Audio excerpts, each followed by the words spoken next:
président de la république am na lu doomu Sénégal yëpp wax dëgg yàlla tey bëgg nga gindi leen ci muy sa diggante ak monsieur le premier ministre Ousmane Sonko ban xeetu relation ngeen am ci ñi njort ne réeroo dafa am fi ñu koy teg dina bari création ñaari coalition pour un même pouvoir boo nee Diomaye président coalition Diomaye ñoom ñu ne apte boo dee par exemple le président américain mérite le prix boo xamee ne ci wàllu jàmm la moom mu gis ne président américain mooy le facteur déstabilisateur de ce monde finalement mën naa juum loolu di nuru xeetu insubordination te yow rek ngay le numéro 1 des sénégalais war a leeral tey jii boobu diggante looy wax sénégalais yi. maag premier ministre ñaari type rapport la ñu am peut-être même ba ñett bi ci njëkk mooy les rapports étatiques mooy président de la république moom mooy premier ministre. Tant que mu ngi nekk premier ministre c'est parce qu'il bénéficie de ma confiance bu loolu amatul ñu am un nouveau premier ministre kon tant que mu ngi fi c'est parce que dama jàpp ne qu'il est en train de faire son travail convenablement et que jusqu'ici am naa ci satisfaction bés bu ma ci amatul satisfaction Sénégal lay teg ci kanam te bu boobaa ñu uti ci keneen te dinañ ci waxtaan ba déggoo ci beneen rapport bu ñu am c'est un rapport xamante boobu dugguñ ci politique mbirum famille dugg ci biir ci kaw turandoo ma ngi fi turandoo yaayam a ngi fi mu am fu ñuy jaar ci lu bari am ay waxtaan yu ñu am depuis bientôt lu ëpp 10 ans à 15 ans ba jàpp naa ne ñun bu ñu amee woroo duma ko yedd ci biti lépp loo xamante ne réeroo la ci yenn gis-gis yi te loolu maag moom je pense que du lu bees ci ñu xam man dinaa ko woo fi ma ko war a woo yedd ko fa ni ma ko war a yeddee te du doon ci biti kon divergence yooyu bu amee ñu ngi koy gérer ci nuñ ko war a gérer loolu nag ci relation bu nekk la am te lu ñu war a mën a concevoir la tamit que ay nit di waroo gis-gis mais am intelligence su gérer ces divergences là sous ce rapport là tamit amul problème li ci des c'est une relation politique ñu bokk ci parti évoluer vers une coalition te coalition du lu bees ci suñu trajectoire Pastef mosul demal boppam moom kese ci élection 2017 ñu ngi demee ndawi askan wi 2019 ñu ngi demee jot na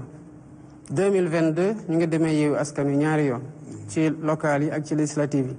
2024 ñu ngi demee coalition Diomaye président coalition nag électorale modalité de conquête de pouvoir la woon mayoon nañu plus fort reste en 2017 may ñu ay mairie may ñu plus de voix à la présidentielle de 2019 may ñu ay mairie en 2022 may ñu des députés yu am solo ci assemblée en 2022 jox ñu pouvoir en 2024 kon lu ñuy jàppoon noonu ba tollu fi du loo xamante ne dañ koy bàyyi moo tax bu ñu amee ay coalition warul bett kenn parce que loolu mooy ADN bi maintenant coalition électorale bu demee ba gagné day muter tamp en coalition de gouvernance moo tax boo xoolee ci biir conseil des ministres da ngay gis ñi bokk Pastef gis ñi bokk ci coalition Diomaye président ak ci beneen kuréel bu mu fa mënta nekk am na ñoo xamante ne sax bu leen fàtte ne ku mel ni ministre des infrastructures Déthié Fall dafa demaloon boppam élection bokkul woon suñu coalition te pourtant mu ngi liggéey ak ñun kon am na ñeneen ñoo xamante ne xëy na demoon nañ ci yeneen coalition ëllëg mën na ñëw ñu mën a ñëw bokk ci liggéey gi parce que liñ ciy xool rek mooy kii ci lu ñu soxla naka la mën a jëriñee Sénégal en définitive c'est le plus important. ok ci gàttal parce que au-delà des coalitions li ëpp solo mooy réew mi nu bokk y a pas de risque de crise institutionnelle ni ko ñenn ñi jorte. crise institutionnelle mënul am parce que premier ministre décret moo koy nommé décret moo koy dindi donc saa yuy nekk premier ministre rek d'abord ci nuñ koy tànnee président de la république moo koy doylu ba pare nommé ko bu demee ba président de la république bi constitution bi jox muy nommé aux emplois civils et militaires doylootu ko mu dem seeti keneen mu nekk premier ministre d'accord alors lu ëpp at ci ginnaaw monsieur le président jàkkaarloo woon nga ak taskatu xibaar yi doon leen wax ne moom premier ministre boobu sax El Hadj Assane di tudd xeex nga 10 ans pour def ko président de la république jotoo ci yegg moom en 10 jours mu def la président de la république est-ce que da nga nekk ba léegi ci logique gu te yaa waxoon ne bàyyeegoo est-ce que da nga nekk ci ba léegi ci logique gu militant wu Pastef nga et que da ngay continuer di xeex pour que loolu nga ko bëggaloon mu jaraloon la xeex pendant 10 ans defoo ko nga def ko ci yeneen échéance wala ci yeneen année yu jëm. D'abord il faut comprendre que xëy na waxee noonu day réduire mbir mi toujours ci entre man ak moom Pastef c'est une organisation ci 10 ans yooyu mu wax ne maa ngi doon xeex dama jël rek sama cas mais loolu képp koo xamante ne nekk nga membre fondateur Pastef toog Pastef ba fa ñu toll nii xëy na mënoon nga ko wax kon finalement ñu bëri ñoo nekkoon ci loolu rejoint nag progressivement par ñu bëri moo tax li am solo quel que soit moment bi nit ki egg see Pastef mooy ban apport la am en tant que membre ci biir Pastef wala en tant que allié parce que c'est la somme de tous ces efforts là moo waral tey Pastef ne ko au pouvoir beneen bi dama noonu ndax bu mu lorñe la fauteuil na ko xool jàkk li ma bëggoon jàngale foofu mooy li ma doon wax sànq ci sérénité gi ma am ci pouvoir bi tax ma jàpp ne du bulletin unique mooy tax ma toog du mooy tax ma wàcc du transparence ci fichier bi mooy tax ma toog mooy tax may wàcc donc man dama ci ànd ak gëm yàlla goo xamante ne jàpp ne yàlla mooy joxe nguur yàlla mooy jeexal nguur yàlla jox na ma nguur ci anam yu mu ko soobee saa yu ko jeexalee mu jeex bu ko jeexalul du jeex keneen ku mu nar a doon ëllëg ku yàlla di tànn la tamit pour jox la nguur maintenant nañ ko xool loolu effectivement c'est pour que nit ñi xam ne que nekku fi di ma gêner comme quelqu'un koo xam ne dañuy ne attention premier ministre mu ngi loolu ñu fauteuil ñu naan coup d'état rampant coup d'état de bu mu andi genre manque de sérénité ci pouvoir bi je ne suis pas dans ça effectivement nag pouvoir bi ñuy def les statuts de Pastef te dinaa ñëwaat léegi ci histoire Pastef dañoo bind ne dañoo bëgg a conquérir le pouvoir par les voies démocratiques conquérir nañu le pouvoir dañ ko bëgg a conserver moo tax ñu wax ne fii ak 50 ans Pastef moo war a toog 50 ans yooyu man du ma fi toog kon fokk mu nekk keneen ci biir Pastef mën na doon moom mën na doon keneen ci biir Pastef wala keneen en tout cas ci suñu bëgg-bëgg gannaaw ndogalu yàlla kon tant que je serai un militant de Pastef su ma fiy jóge ki nga xamante ne moom la parti bi tànn kooku lay jàppale te bu dee moom lay jàppale bu fekkee ne en tout cas ñu ngi ci perspective wu man jeexal na damay dem mënatuma dem parti bu war a tànn kenn beneen bi mooy sama histoire ci biir Pastef Moustapha ce parti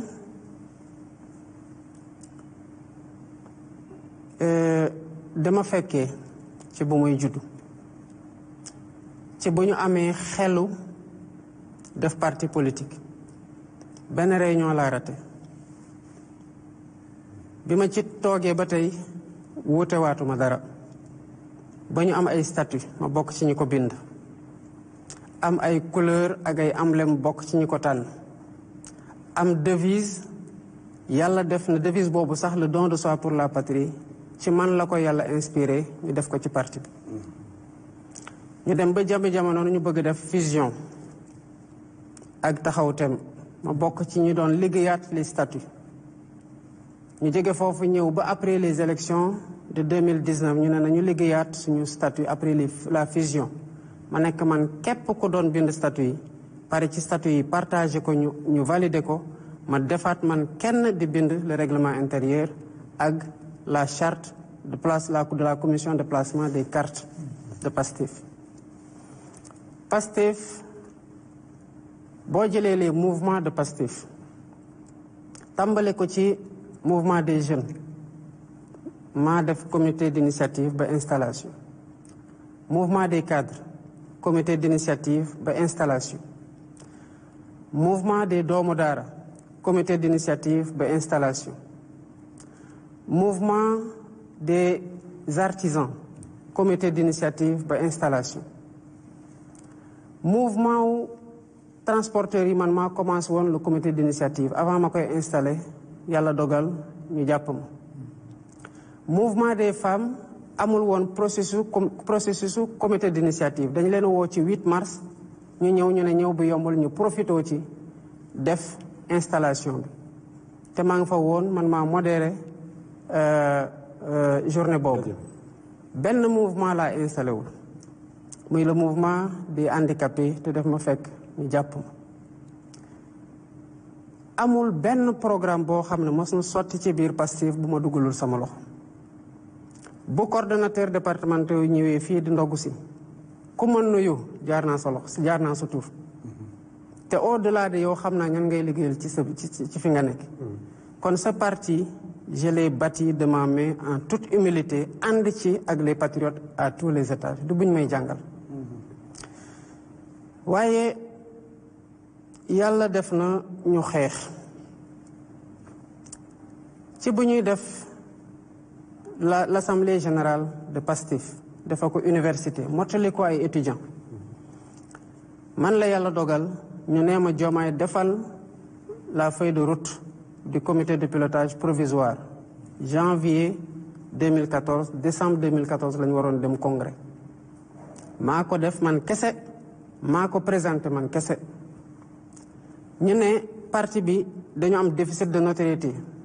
parce que 2012 amoon na ay candidats yu am dara te dañuy renforcer wu fii ak 2019 te il faut que ñu dable ñu ne nañu bâtir parti bi autour d'un individu d'une personnalité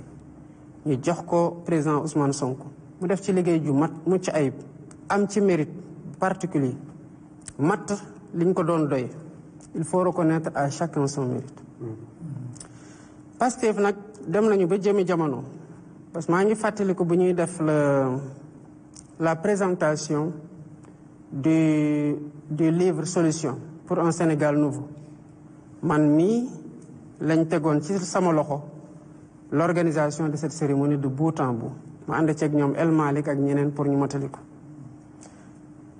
dañu dem ba dem 2019 ak radiation bi di dem 2018 gars yi commencé tamit bëgg a andi personnification parce que boobu fekk ne leader bi amoon déficit de notoriété mu ngi commencé jël envergure gu mag waaye mu doon ku lucide mu waxoon ne Sénégal soxlawul Messi soxlawul tamit héros soxlawul yonanti soxlawul héros lu mu soxla mooy une masse critique de citoyens qui sont conscients des enjeux tout le temps dama ko doon tooñ ne ko yow daal saa yoo defee dara rek foog ma mattali ko masse critique de citoyens bu conscient des enjeux doyul bu ñu amul le courage d'agir en tant que masse critique moo tax dama ko doon yokkal tout le temps une masse critique de citoyens conscients des enjeux mais qui ont le courage d'agir kon à son corps défendant Ousmane mosul gëm messianisme mosul gëm mbirum guide encore moins guide d'une quelconque révolution Pastef ci trajectoire bu muy jël nii bu ci waa Pastef jógul dina yàqu lu tax nga foog ne dina yàqu parce que bu ngeen fàttalikoo bu ñu leen waxee ne le projet Pastef rek ngeen di xalaat te le projet da doon ñëw en complément de le Sénégal n'a pas besoin de Messi ni de héros mais d'une masse critique de citoyens parce que dañu bëggoon distinguer tout le temps le projet qui devait être dépersonnifié du leader qui l'a incarné à un moment T quel que soit son mérite et quel que soit njàmbarte moo tax ñu doon réorienter tout le temps les militants vers l'essentiel et l'essentiel c'est le projet parce que nit la kenn xamul ci ñun fan la sa bakkan yem te li projet bi nii buy dem ci 50 ans ça signifie que war nañu transcender ñun ñu nekk ci génération actuelle bi dem au-delà de cette génération loolu mënuñu ko tabax autour d'une personnification outrancière du projet authenticité au Pastef mooy loolu mooy la délibération mooy la contradiction mooy le choix démocratique man j'ai été souvent mis en minorité comme on m'a souvent rejoint dans mon analyse et dans mes positions mais saa yu ñu mosaana wax ne d'accord ñu ak Diomaye majorité bi fii la basculer ñaar laa ko wax te mos naa ko wax ci benn émission du benn di ñaar mooy loyauté au leader, fidélité à la ligne du parti et au projet. te projet boobu moo tax ay nit sacrifié lu bari muy bakkan muy laago muy liberté ñii seen sëy tas ñii ñàkk seen liggéey ñii ñàkk seen alal loolu ça n'a pas été fait pour les beaux yeux d'un homme. Ça a été fait pour la quintessence du projet qu'il fallait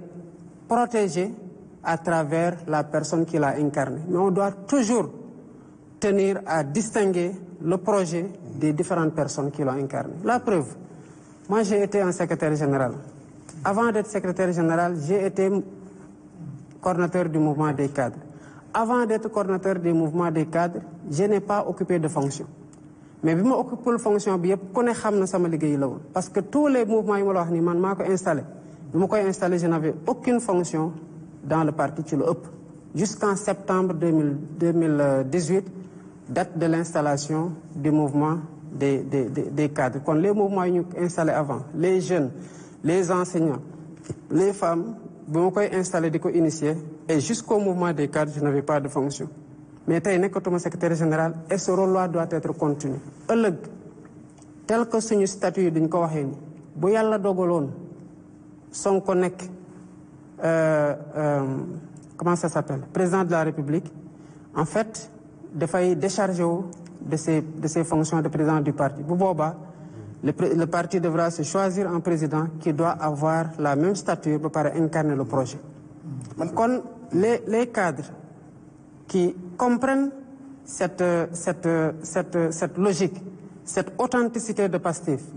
Les militants de tous bords, bu tax saa su ne même en 2020 bu ñu doon def l'Assemblée générale anniversaire dañu waxoon ne ku ñuy sargal mooy les militants inconnus. Gis nga boo duggee fii di nga fa gis ay xar kanamu nit ñoo xamante ne dañoo wàcc liggéey ci projet bi. ñu bëri ci responsable Pastef yi koo ci laaj mu sital la tur léegi-léegi boo mooy tudd la jaaral ci benn tur. Il a fallu que ñooñu wàcc liggéey ci waar wa ñu door di xam ndekete ñii pare woon nañu pour joxe seen bakkan kon kooku bu amee ku am mérite le principal mooy ñi ci ñàkk seen bakkan ñoo gën a méritant parce que joxe nañu lu kenn joxul. ñi ci tegu mooy ñi nga xamante ne dem nañu ba seen cër dagg ci muy loxo muy tànk wala ñu seen bët tuuru ci te ñu continuer di gëm xeex bi di gëm projet bi.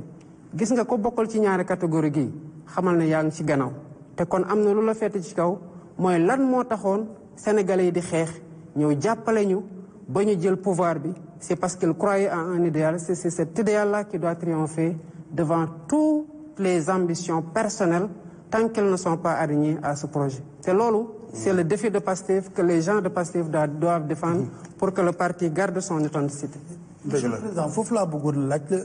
kon comme yaa ngi considéré wu comme membre de Pastef toujours léegi lu tax nga jàpp ci coalition Diomaye président. ngor wax naa ko dañu amoon gàllankoor bi mooy dañoo ñëw ba élection di waaju jot ñu gis ne que nu muy continuer nii bu continuer boo moytul dinañ gàllankoor suñu leader te liggéeyoon nañ fi loo xam ne mën nañ ci jël nguur ñu ne ala kulli haal il faut au moins mu am ku dem ñu évaluer notre action mais ci loolu bi ma nekkee kaso ñu jël stratégie ñu bëri mën a jël fiche de parrainage xam naa ne sax bu boobu bu fekkoon ni ñu ne nañuy dugal caution ku ne kon boo moytul ñëpp duñu am fiche de waaye ñu lijjanti